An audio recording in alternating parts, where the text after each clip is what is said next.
بسم اللہ الرحمن الرحیم۔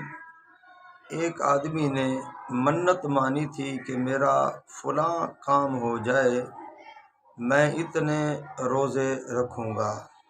تو اللہ رب العزت نے اس کا کام کر دیا، کام ہو گیا، اور قریب رمضان المبارک تھا۔ رمضان المبارک کا مہینہ آ گیا۔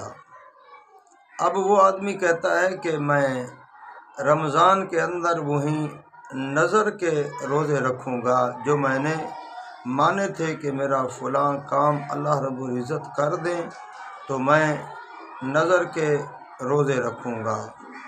تو علماء کرام نے اس کے بارے میں لکھا ہے کہ اگر وہ رمضان کے اندر روزہ رکھے گا نظر کا تو اس کا یہ روزہ صحیح اور درست نہیں ہوگا۔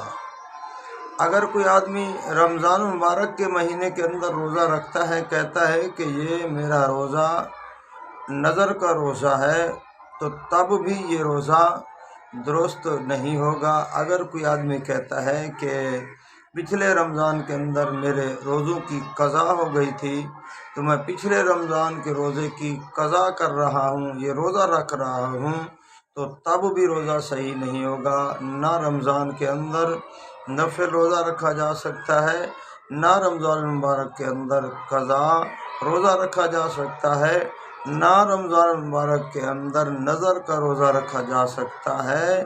جو بھی روزہ رکھے گا وہ رمضان المبارک کو روزہ شمار ہوگا۔